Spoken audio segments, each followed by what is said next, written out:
Good afternoon, everybody. I'm going to talk on efficient emulation of wideband channels with interference, which I have been working under the guidance of Pete Trappi and Larry Greenstein. So, in our work, we have assumed multi-node wireless network where we have assumed dispersive multipath fading channel. So, as an example, let's consider the system with 6 nodes where multiple simultaneous communications are possible. So particularly considering communication link between A and D, along with the direct communication link, there are 2 other interference links are there. So while taking the received power at D, there are 2 significant components for this. One is for signal of interest, which is direct path between A and D, where we consider transmitted signal convoluted with channel response, and we are going to consider emulation of such kind of direct link in part 1. And the second significant component in receive power at D is interference, for which we are going to consider emulation of such interference link in part 2. So to emulate network, we are considering representation of multipath channel response as multi-tap delay line with Rayleigh fading tap gains and tap spacing of 1/W, where W is signal bandwidth. Assuming RMS delay spread tau RMS, the number of n significant taps is multiplication of W tau RMS, and we'll see in the next set of slides that this particular product W tau RMS plays an important role in emulating the network. For wideband channels where bandwidth W is very high, this value of n can be very high. Let's consider the complexity of such kind of emulation of this kind of network. For a single communication link, we need to consider convolution with n-tap filter, which has computational complexity of order n. But for k-node network, we need to consider all number of possible communication links, which is equal to k times k minus 1, which makes overall computational complexity of order n times k minus 1. This number can be very high, especially for the case where we are considering wideband channel. So thus we need to reduce channel emulation complexity while maintaining important characteristics. So we'll see what kind of important characteristics we are maintaining while emulation in the next slides. Let's first consider baseline or true channel which we intend to emulate. So we are considering true channel which has PDP, power delay profile shape of decaying exponential. So power delay profile, the PDP is a sum of impulses sampling this function with uniform spacing of 1/W, where W is signal bandwidth. The sum of power is normalized to 1. The PDP is given as summation of A times exponential of tau over tau RMS times delta function of tau minus k over W for all k taps, where A is a normalizing constant. And this shape of one instant of this kind of exponential PDF is given in the figure. So why we really consider this exponential PDP? The reason is that it is easy to use in analysis and simulation, and another reason is it is widely popular and reported by several measurement reports. So let's consider emulation of direct links with reduced tap. So goal is here to find 3-tap version that predicts link performance close to that the true channel, which is exponential channel. Approach is here to match the power delay profile PDP of the true channel and the PDP of 3-tap channel. So the PDP of any multipath 3-tap channel is the sum of multipath echoes equal to summation of PK times delta function of tau minus TK, from where k goes from 0 to 2, and we have PK is the power in the kth echo, and Tk is its delay relative to the first echo. So at the kth tap, we have the signal tap GKT is equal to square root of Pk times Uk of t, where Uk of t is defined as random variable or of time varying process with zero mean and unit standard deviation. By convention which we are following here, we have Pk's are normalized to sum equal to 1. So in 3-tap channel approximation, we are considering two approaches. The first one is moment matching approach, which gives good results for low values of W tau RMS less than 2. So goal is in this particular approach is to match first 4 moments of 3-tap approximated channel to those for true channel. So for true channel, we have first 4 moments of this exponential true channel as tau RMS, the 2 times tau RMS square, 6 times tau RMS cube, and 24 times tau RMS to the 4 respectively. Now subject to condition P0 plus P1 plus P2 equal to 1 and T0 is equal to 2, the PDP of 3-tap filter is given by this equation. Now solving for P0, P1, P2, T1 to match first 4 moments of those true channels, then we get a PDP of shape as given in this particular figure. In the second approach, we are also study alternative approach, which is an ad hoc approach. We have some limitation for moment matching approach, which we considered before. As W tau RMS value increases beyond the order of 1 or 2, power series modeling of H of f is no longer useful. There is too much variation of H of f over the bandwidth W as W tau RMS value increases. To better capture this particular variation, more energy is needed in the gain of the third tap. So we propose an alternative 3-tap design which closely matches with the first 2 moments, but it fails to match with the third and fourth moment. This design is intuitive and maybe more rigorous design method is needed here.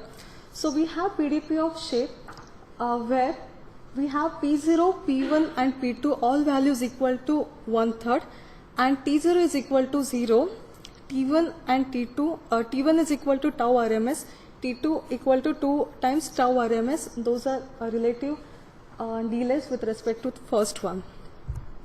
So now when we want to evaluate these 2 approaches for 3-tap approximation, the evaluation is based on some of the factor. First one, we assume a single carrier transmission and a zero forcing equalized receiver. If the channel response is equal to H of f, the receiver equalizer response is G of f, which is equal to 1 over H of f. The receiver output has no intersymbol interference but increased noise power. The noise increase is the integral over the signal band of 1 over absolute squared value of H of f. This is the noise picking factor which is random over the random realizations of H of f. So now when we realize in NPF value, which is noise picking factor, for thousands of realization, we can compute BR versus SNR, where BR is the bit error rate average over again thousands fed, and SNR is the receiver input. So let's consider the results which we have got here. So in the first set of results, we have considered CDF of noise picking factor. In this particular results, the CDF of NPF are compared for true channel and 3-tap channel, where only moment matching 3-tap channel is considered here. And these plots are given for W tau RMS 0.5, 1, 1.5 and 2. Here we can particularly see that when W tau RMS values are low, this moment matching approach gives close match to true channel for low W tau RMS, but as W tau RMS value increases around 2, then the 2 graphs start getting separated. So in the next set of results, BR versus SNR, we have plotted this BR versus SNR graphs for 4 different values of W tau RMS, where 1, 2, 4 and 8. And again, these results are plotted for 3-tap channel and true channel. Again, 3-tap channel results we have plotted here only for moment matching channel. So as we can see that for low values of W tau RMS, the moment matching approach gives very close match to true channel, but as the W tau RMS value increases, it's no more very good match to true channel. So let's consider now BR value equal to 10.8, and now let's check the SNR discrepancies between true channel and 3-tap channel, and that SNR discrepancies we are going to use in the next set of results to compare moment matching 3-tap channel and ad hoc 3-tap channel here. So as we can see here, as the W tau RMS increases, the SNR discrepancies at BR equal to 10 to the minus 8 we increases, but we can also see that at certain point this discrepancies in SNR get stabilized, and even if then W tau RMS increases, there is no more increase in SNR discrepancies. So and compared to this moment matching channel approach, we can see that ad hoc 3-tap channel is behaving much better for higher values of W tau RMS. So now let's considering the BR values, like more practical values of BR, which is equal to, let's say, 10 to the minus 4. At this particular value of BR, we have discrepancies in SNR almost half of what numbers we have here, which is a good result, because then the maximum SNR discrepancies is maximum up to 1 dB. So now let's move to next set of results, which is emulation of interfering links with reduced tab. So now goal is to determine reduced number of per interference link filter tabs n to model aggregating effect of M interference links. Now in this particular case, approach is to match CDF of total instantaneous receive interference power taken over M channels fades, so that for the true channel. Now we have made certain assumptions in this particular approach, that for M interfering channels have independent fading, and also all the M interfering links has same values of W tau RMS, same transmitted power spectral density S of F, and same mean square path loss where G is equal to 1. Also we have assumed that S of F is uniform over bandwidth W with value 1 over W. So with this particular assumption, we have for a single interference link, the received power spectral density is given as S of F multiplied by absolute square value of H of F. So then receive instantaneous power Y at a single interference link is just the integral of receive power spectral density over bandwidth W.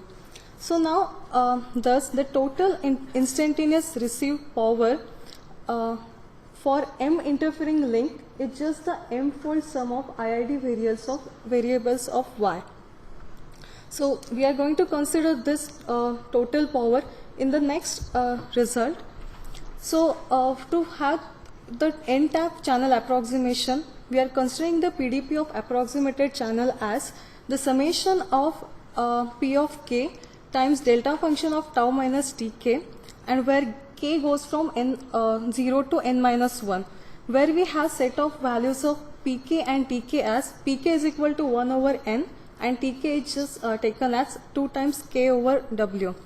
So with this particular PDP, the required number of taps per link n can be calculated by matching the mean and variance of total instantaneous interference power of approximated channel and true channel, and I have given the direct result that n is n can be given as cottage of 1 over 2 times W tau RMS.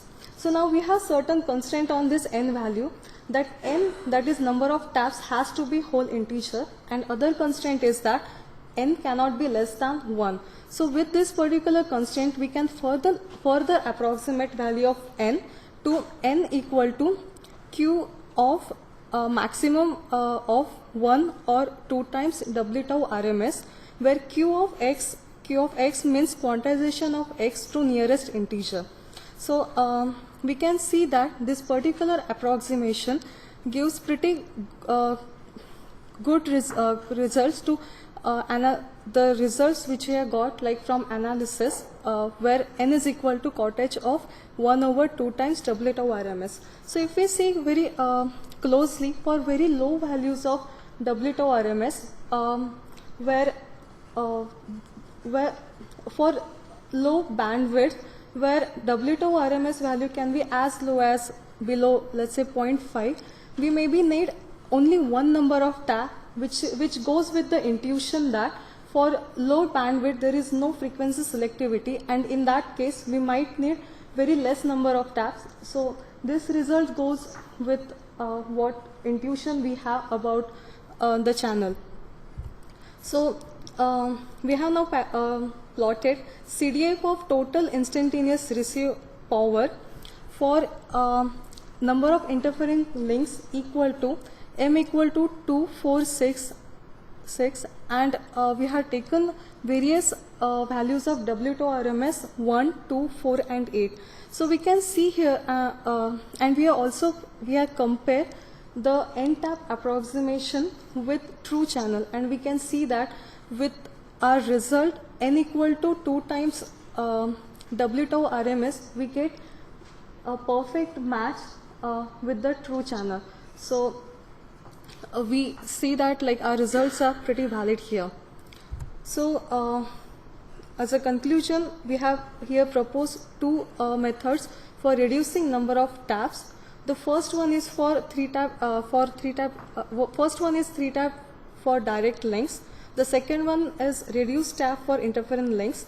For direct links, we have 3 tap channel approximation appear to be feasible for single carrier transmission and equalized receiver. For interfering links, the CDF of the total received interference power can be made virtually the same as the CDF for the actual links.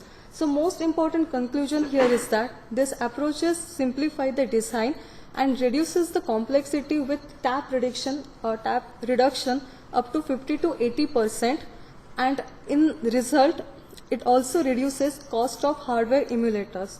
So in future work we can consider optimization of 3 tap design for direct links. We can consider more cases, for example OFDM. For interfering links, maybe we can consider unequal conditions for PDP and average power.